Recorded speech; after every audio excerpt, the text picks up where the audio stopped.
All right, I see you clapping before I even say anything. I'm impressed. I'm really impressed. So glad you're with us today. My name's Bryant. I'm the lead pastor here.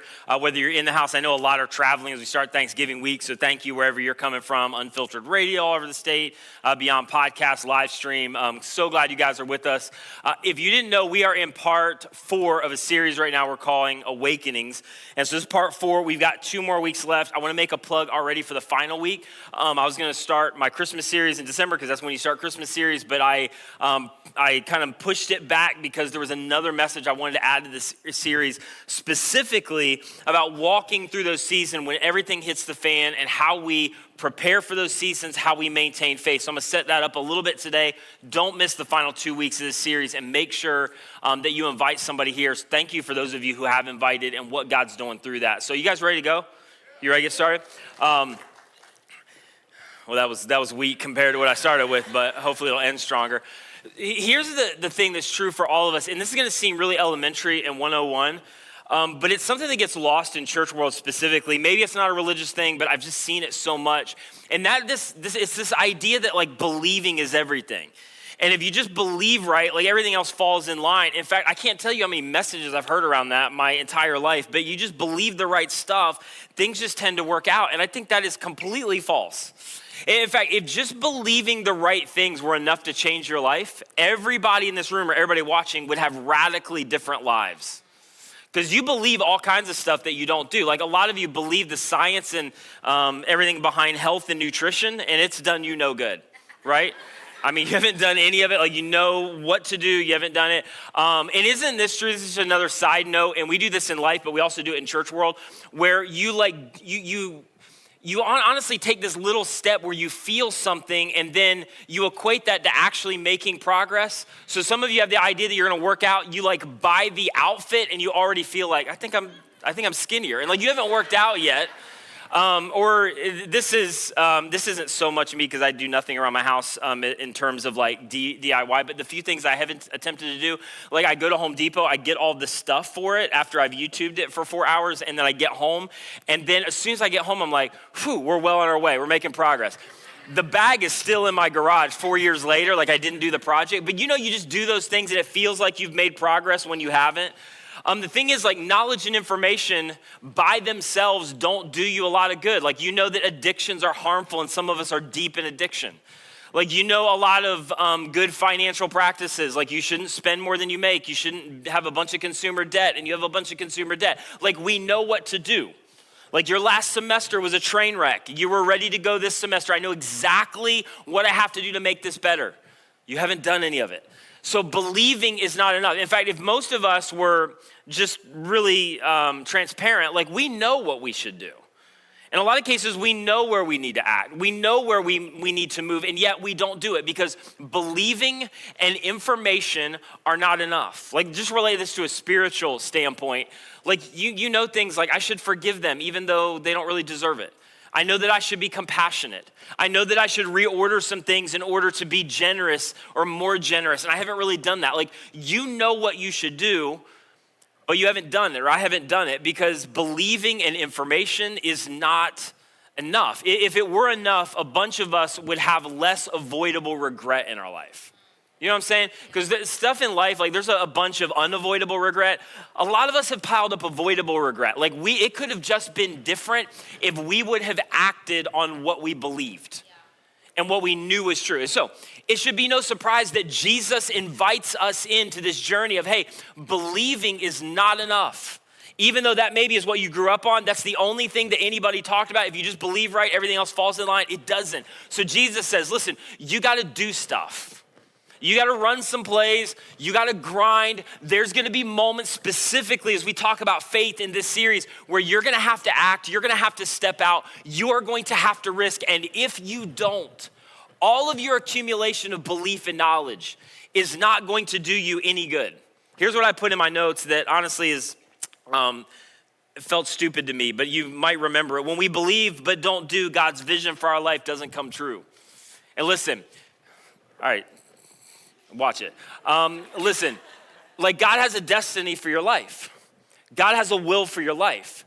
God has a plan for your life. And when we are confronted with, this is the direction that I want you to go, and we won't go there, we won't risk it, we won't step out ultimately, that destiny and that will hinges on our willingness and our obedience to what God is telling us to do. And here's the thing, when we don't do it, not only do we not end up where we want to end up, worse, as we're talking about in this series, ultimately your faith becomes really weak and really stagnant and really, really fragile. It's why Jesus over and over again to first century and 21st century followers said, listen, the thing that I want for your life more than anything else is I want you to move to the place where you have active, bold, death-defying, I'm gonna trust God anyway in spite of faith. That even when God seems silent, even when it doesn't make sense, even when you've been wrong, even when the business goes in the tank, I'm just gonna continue to believe and trust God anyway. From the very beginning, Jesus said, that's been my invitation. And Jesus never wavered. It was unbelievably personal. It was unbelievably intimate. It was based on trust. I want you to follow me. And Jesus never wavered and never changed that invitation. But the church did. And over time, follow me became just believe in. And listen, believe in is great, but can we just be honest for a second? Believing in something or someone is easy. Believing in something is, honestly, it takes no risk. It takes no effort. It takes no will. You don't have to step out to do that. And ultimately, it can leave you right where you are, and it does not demand any change. Believing in or believing something about somebody is easy. And all throughout the New Testament, we've said this, God is not looking for you to just believe true things about him. I mean, way to go, amazing for you. But God wants a relationship where you trust in, are confident in, have faith in who he is. As we said in week 1, Jesus is the object of our faith. It's not anything else. It's not what's been done in the name of Jesus. It's not what you grew up with. It's not what was told to you. It's not what you inherited. Jesus is the object of our faith, which is unbelievably important because a lot of times what we inherited is very different than what Jesus is actually inviting us into. And so he says, listen, I am most honored by your living, active, death-defying, in spite of faith. That's where I want to lead your life. Come on, isn't this true? When somebody is willing to trust you and there is a gap between what they experience and what they actually get, and they're willing to trust your character anyway, it is the most honoring thing that they could do for you. Like when my wife, I've created some gap and you're like, okay, her initial response is, you've got to be an idiot. How could you not know that? I've told you 7 times not to what, for some reason, no examples come to my mind, but I'm sure it's happened. And then she decides by a move of the Spirit of God that I'm just gonna trust anyway. When there is a gap between expectations and experience, I'm gonna trust your character. I'm gonna trust you even when I don't understand. And Jesus' desire for every single one of our lives is that eventually you would get to the place where you stop just believing stuff and that you would wake up every single day, and I think this is the question, that you would wake up every single day and regardless of what your circumstances are, you would ask this question: what would anybody do who is me, who is absolutely confident that God was with them?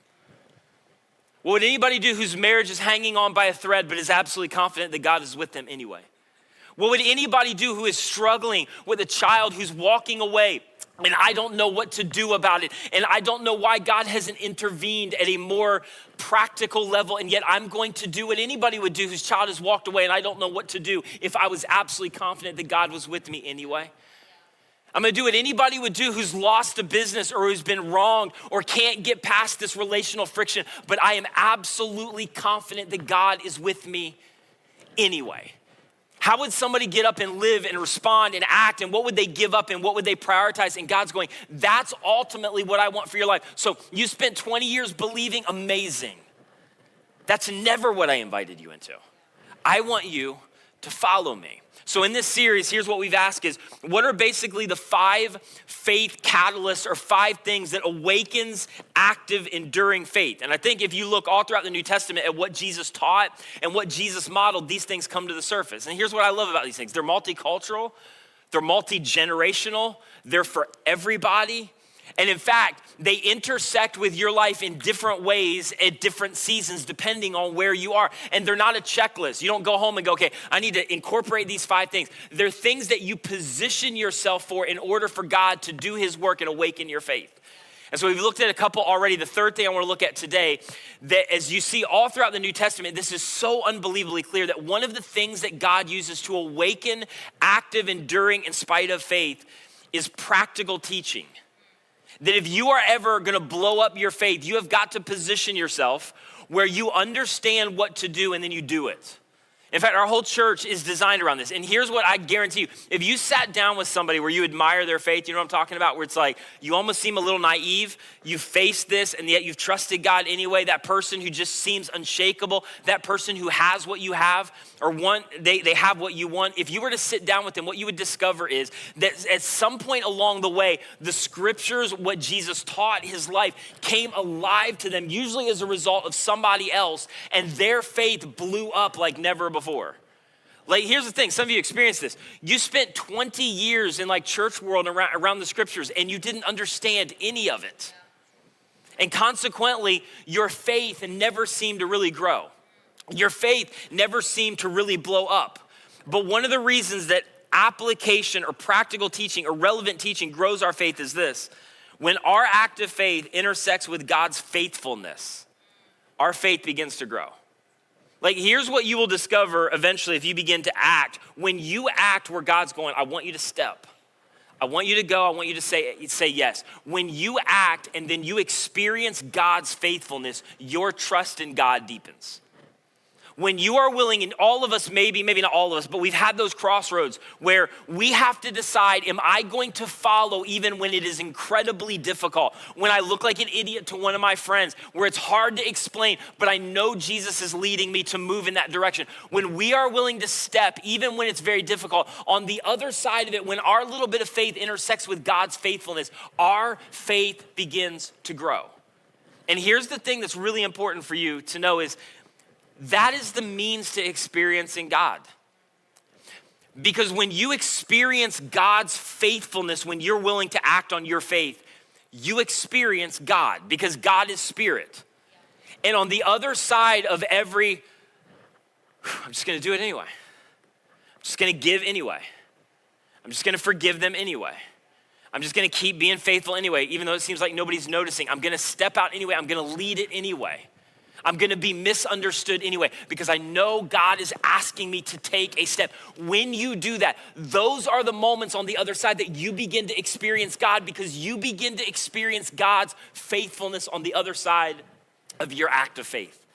For some of you were like, well, where's God at? Where's God at? Where's God? God is on the other side of you taking a step that is beyond you, that maybe he's been inviting you into for a decade.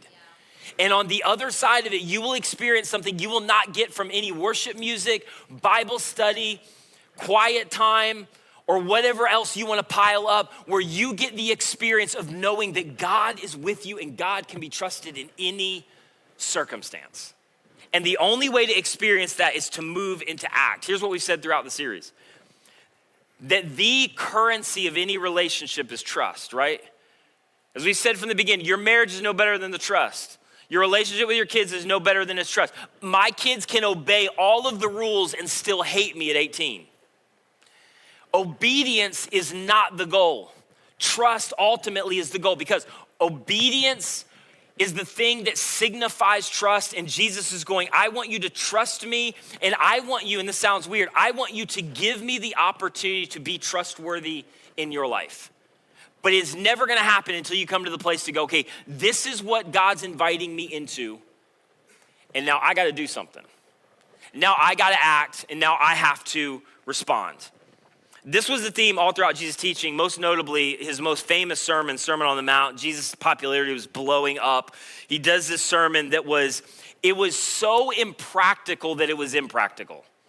Like it was so clear, it was so practical that it was the reason that it was so challenging. A lot of times I get confused for not being that deep, which I totally get it. Like which by the way, by definition, deep means in over your head.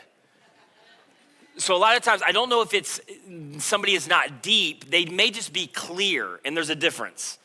So you don't always need deep. There's a million things that you've already learned and discovered and you're not doing any of them. In fact, I think we could camp our lives out on John 13, 34 and 35 when Jesus said in the upper room, I want you to go love other people the way I've loved you. And by this, everybody's gonna know you're my disciples. My hunch is none of us are doing that great. That's pretty much all the deepness we need. Hey, just go do that for the next 30 years. And so Jesus' Sermon on the Mount was incredibly practical, which made it crystal clear, which honestly made it terrifying. Because Jesus shifted everything when he introduced this upside down kingdom, which was this paradigm shifting movement of, hey, I know that in a Roman and Greek culture, I know under the rule of Nero, I know in terms of might makes right, that it's all about you and leveraging your power, your influence, and what you've been given, your family lineage, in order to get everything that you feel like is owed to you. But I'm telling you, I am shifting the paradigm. I'm changing how you operate. I'm introducing a brand new others first kingdom that is not about you. And so in any situation, when you find that you have leverage or influence or power or money, just know it's not for the sake of you, it's for the sake of other people around you. And then he began to make it practical. Hey, when somebody asks for a favor, do more than what they asked for. And they're like, are you kidding me? And then he began to talk about, hey, I know that you've heard that you're to hate your enemies, because that was a popular saying in first century culture. He said, I want you to love your enemies. And I actually want you to pray for those who persecute you. What? Hey, and by the way, the moment you are tempted to judge or to go point something out to somebody else, I want you to get the frickin' 2x4 out of your own eye, and then you go try to help them. This is the others first, upside down kingdom that I'm introducing. And I want you to understand, if you go to the temple and you have a sacrifice, but you are not right with the people to your left and to your right, maybe the Samaritans, maybe the tax collectors, maybe it's the pimps and prostitutes that you can't stand, maybe it's the political zealots. I want you to leave your sacrifice at the altar and go get it right with them. God can wait. Because now the vertical relationship with you and God is gonna be played out, but your relationship with other people to your right, to your left. It was an others first, completely upside down kingdom ethic that they had never bumped into before. And it was so practical that it was impractical. And so Jesus was saying, listen, I'm inviting you not simply to believe differently. That's easy. I'm inviting you to live your entire life differently. That's what it means to follow Jesus. And no wonder the church opted for believe in. That's easy. That requires nothing. In fact, here's the promise that Jesus gave, and this is so familiar that we even made songs around it. Please don't sing them, in Matthew 7:24. But here's what he says, and you've heard this so many times it's easy to tune out, but just stay with me. Here's the promise that Jesus gives toward the end of the Sermon on the Mount. Therefore, anyone who, what's the word? Okay, try one more time. Just want to make sure you're with me. Anyone who what? Hears these words of mine and believes them. Nope. Anyone who hears these words of mine and intends to do stuff with it. Nope. Anybody who hears these words and is convicted and feels like, yeah, I should do something. Nope. And that's as far as most of us get a lot of times. And then we feel like we've had an encounter with God. In fact, some of you grew up with church experience that the guiltier you felt, the more you felt like that somebody was just hammering you, the closer you felt to God. You never did anything about it, but you just thought the whole point was, if I walk away feeling shame and guilt, God is working in my life, right? It never changed anything. And so Jesus says, no, anyone who hears these words of mine and puts them into practice, meaning acts on what they know, acts on what they believe, is like a wise man. Now, real quick, pause. Here's all he's saying, is wise men understand that today's events and today's beliefs and how we act on them ultimately are going to determine tomorrow's outcomes. Wise people understand what a lot of us lose sight of, even though it's so elementary, that if you make decisions heading your life in this direction, you are not gonna pray and believe your way into this direction. Your decisions are determining your outcomes. They are leading you somewhere. And he's like, listen, people who are wise understand that there is a connection between cause and effect, between today and tomorrow's reality, and belief by itself changes nothing. And so he says, whoever hears these words of mine, puts them into practice, is like a wise man. Verse 24, I love this picture, who built his house, meaning establish his life and his future on what he knew, and then he went all in. Built his house on the rock. Now, real quick, I know very little about building. I know nothing about building. What I know, just because I studied it, is like in the day, this is how they had to build secure homes or secure dwelling places, that they would find rock and they would build on top of it. Now, if that was today, you're like, that's the worst place to build. But that's what they did in order to create a foundation for something that was gonna last. And so here's Jesus' point, which I think is so brilliant. He's like, listen, what I'm calling you into, what I'm inviting you into is, it is labor intensive and it is time consuming. And I want you to follow me. And it is gonna be so difficult because most of the things that I'm prompting you to do not feel urgent. Most of the things that I'm prompting you to do, those acts of faith, those will you trust me, will you believe me, they don't even seem like that big a deal. But you have to understand, you are building your life and your faith for the future. You are determining right now where ultimately you are going to end up. And so Jesus says to you, listen, you just need to know it's gonna cost you. There's gonna be times it's gonna be sacrifice. Nobody's gonna understand. It's gonna seem like the least intuitive thing in the world to do. And it's gonna take a lot of time. And Jesus would say to us, but I want you to follow me anyway because my way is better. And the implications behind all of it is Jesus actually saying this: will you trust me? Will you believe me? Will you act on what you know and what you believe today in order to have an outcome that is different tomorrow? Because the only way that we experience God is by ultimately expressing trust. And if you have never expressed trust in God in those areas where you do not know the outcome, you've never really experienced God. And so he says, anyone who hears these words of mine, puts them into practice, is like a wise man who built his house on the rock. And then he illustrates the future for us. Verse 25, I love this, even though it's kind of bleak.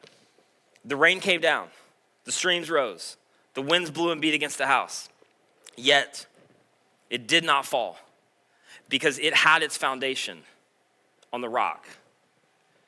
And what they understood, and this is an area where there's a ton of flash flooding, is that the foundation was everything. Because the foundation was the determining factor of life and death. The foundation with flash flooding was the determining factor of whether you make it through or whether you lose everything. And Jesus says, what you do now with what you know and what you believe is gonna determine everything in a future day. Right now, you are forging your faith for a future day that you don't even know about. And then he illustrates it this way, verse 26, but everyone who hears these words of mine and does not put them into practice is like a fool who built his house on the sand. And here's what I wanna say, because I'm so passionate about this. The implications for followers of Jesus, the implications for Christians are staggering. Because here's what many of us have experienced. This is what a lot of our evangelical churches are made up of, is you can walk in, or you can be a part of, or you can engage, and you can sing all the songs, and you can know all the theology, and you can believe all the right stuff, and you can intend to do things every single week, and you can cry during worship, and then you can walk out and live a life that actually undermines your faith and sets you up for a crisis of faith. Believing can be very deceiving. Your belief earns you no extra credit. Your belief is not getting a golf clap from Jesus. Your belief is not the ultimate goal. Belief is extraordinarily important, but if you do not do something with what you believe, ultimately, you are setting yourself up for a crisis of faith when the storm eventually comes, and it's coming. Like, come on, isn't this true for a ton of skeptics and agnostics that listen to us and attend, and you're in the room today and you maybe walked away from this whole thing? I mean, come on, isn't the question a lot of times, like, do you believe any of this? Like, do you believe any of this? Like, here's what you say, here's what you do, here's how you respond in culture, here's how you respond to other people. And come on, if we don't do what we say we believe, how is any of our theology and belief system attractive to anybody? I'd walk away from Jesus too. I'd be done with the church too.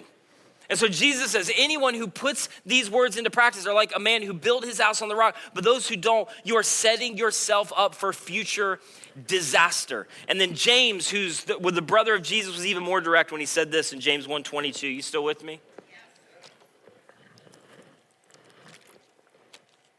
Don't merely listen to the word and so, what's the word?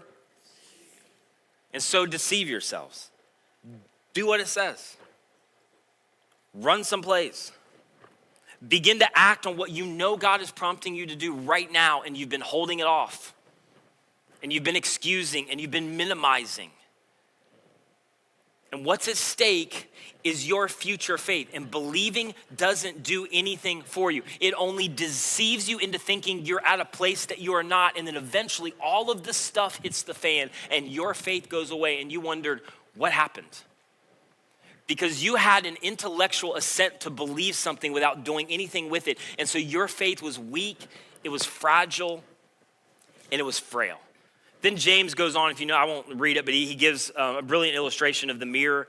And like you get up every day, you look in the mirror, and I mean, every once in a while you probably get tired of like, this is as good as it's gonna get, this is all I've got to work with. But generally you don't do that right away. Like you look in the mirror and you at least try to do something. It's not like out of bed, boom, okay, this is all I got. And then you're out the door. Like you try to correct something. In fact, Jesus' point or James' point is this: you stay there until you get it as right as you can, for most of you. And he's like, come on, this is his example.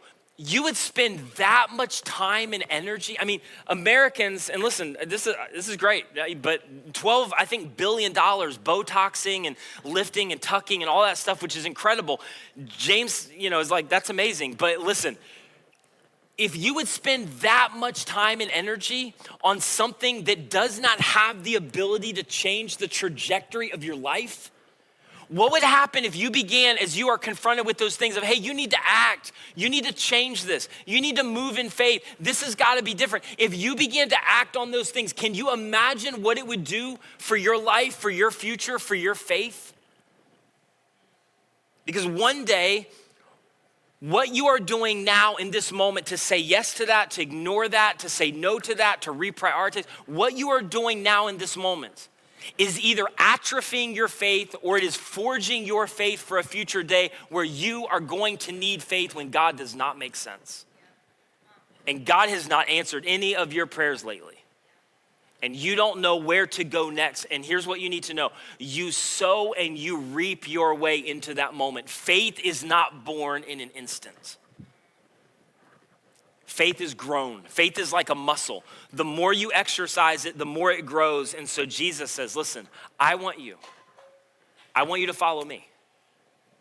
And listen, I can just tell you from experience, like several moments in my life, like everybody, all of us have our own stories where it's like, God, really?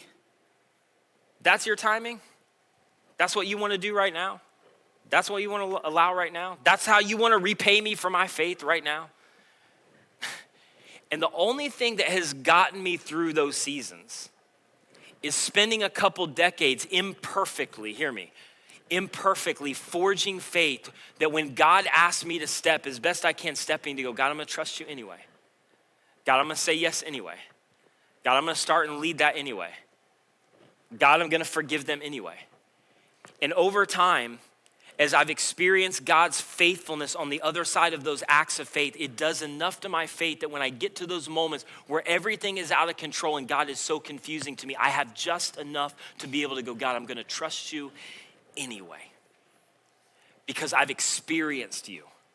And my faith has grown in those moments leading up to this moment. And so like Jesus, James adds this promise, but whoever looks intently into the perfect law, which is really just summarized of love God, love other people, and that gives freedom. And by the way, if you've been introduced to Jesus' teachings and it has not felt like freedom, somebody gave it to you wrong.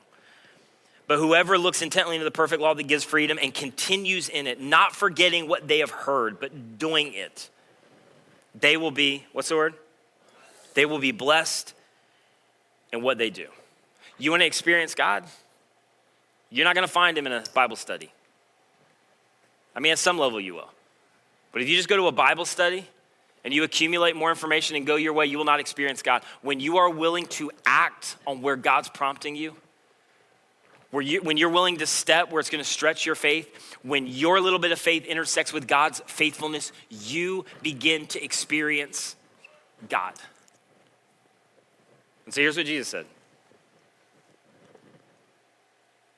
The rain came down, and eventually the streams rose, the winds blew and beat against the house, and yet it didn't fall because it had the foundation on the rock. Literally, this is an invitation to live out what you believe wherever you go. And when you do, your faith grows. But everyone who hears these words of mine and does not put them into practice is like a fool who built his house on the sand. Because, just hear me, church, it's quick. It's easy. They listened, they believed, they didn't do anything. And come on, sometimes God's invitations are time sensitive. I'm asking you to move now. I'm asking you to say yes now. I'm asking you to lead that now. I'm asking you to give up that now. And Jesus is going, this is the invitation. But some, you're just gonna walk away, and basically the reason is gonna be, it just was too hard. And it just took too long. But the rain came down, the streams rose, the winds blew and beat against the house, and it fell with a great crash. Do you know, because like a huge part of my life and a passion of my life is just talking to people who've had deconversion experiences or in the midst of that right now, and really good friends who've kind of grew up with it and then just trying to figure it out. Many of them have walked away. But do you know what happens when somebody who grows up in this, or maybe you've been around it for a few years, when they simply listen and then they believe but don't do anything with what they hear? Do you know ultimately what happens when the crash comes? They do one of two things. They blame God, or they decide there is no God.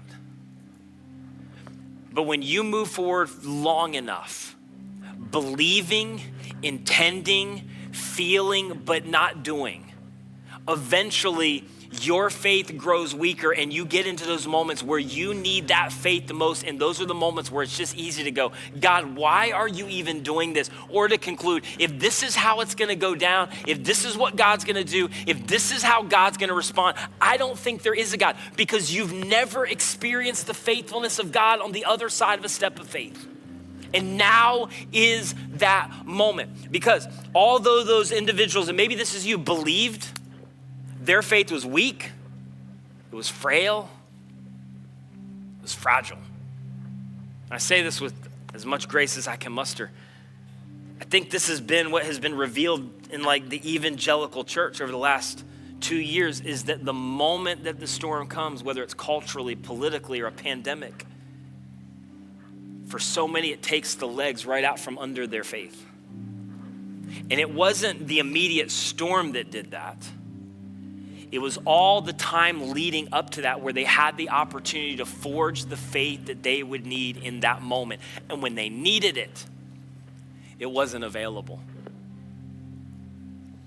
And when Jesus had finished saying these things, the crowds were amazed at his teaching, because he's Jesus. And because he taught as one who had authority, not as their teachers of the law. Because when your faith and obedience intersects with God's faithfulness, your faith grows. But if you neglect it, and this is where you're at right now, if you refuse to act, eventually one day you're gonna discover, I don't know if I believe anymore. And just hear me, because I've been in so many of these conversations. And momentarily, you're gonna feel relief. And momentarily, your life may even seem easier. Like, why was I holding the Jesus thing in the first place? Because this is a lot better. But then the rain's gonna come. And then the winds are gonna blow. And they're gonna beat against the house. And your faith is gonna come down with a great crash. And your heavenly Father wants more for you. Because one day, you know this, the storm is gonna rage. Talk about that more in week 6. One day, you are gonna walk through the valley of the shadow of death. And you have watched people in those moments with extraordinary faith and wondered, how in the world do you get there? They got there by taking seriously and practicing and preparing what Jesus preached. And they had extraordinary faith in those moments when they needed it most, not because it magically appeared or because they prayed for it and God answered, but because they had been grinding for a decade, going, God, I'm just gonna trust you anyway. God, I don't understand this, but I'm gonna step out anyway. God, I know you're stretching me and this is nerve-wracking and I don't know how it's gonna end up and I don't even know if your way is better, but I'm just gonna trust you anyway. And in this moment, I'm gonna do what anybody would do who was absolutely confident that God was with them. And their little bit of weak, wobbly faith intersect with God's faithfulness just enough to where eventually their faith grew. And when the storm came, they had just enough to know, even in financial ruin, even with heartbreak, even with a marriage disaster, even with mental illness, even with an addiction, even with loneliness, even with all of this stuff that is flying out of control, I'm gonna get up and I'm gonna do what anybody would do who is absolutely confident that God was with them, because I've experienced just enough to know that even when God is silent, when God seems inactive, when God has not answered my prayers, I can trust him anyway. And so Jesus, I'm following you through the storm.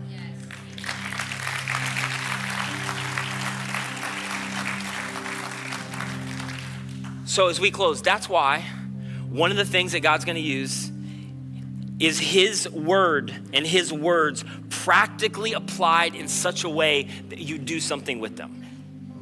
And so find a place where that's happening. And here's what I'm gonna say.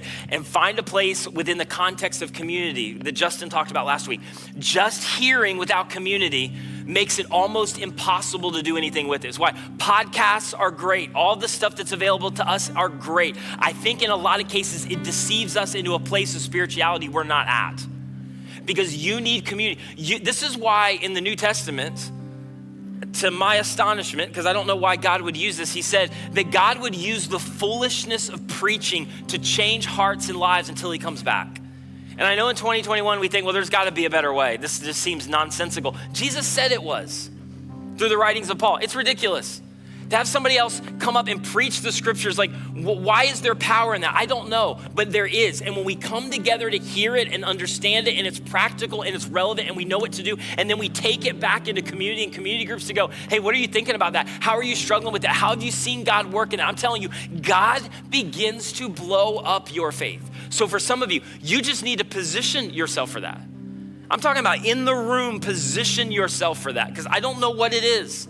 But the Spirit of God works through that where 2 or 3 are gathered. And then you need to get into community and get into a group. And I'm telling you, God will begin to move and God will begin to work. And listen, I get the criticism we get sometimes about quiet and reflective and all those things. There is a place for that. I did a series at the beginning of the year called The Hell with Normal. And one of the things I talked about was this lost art and spiritual discipline of quiet and solitude. It is incredibly important. It's a huge part of my spiritual practices.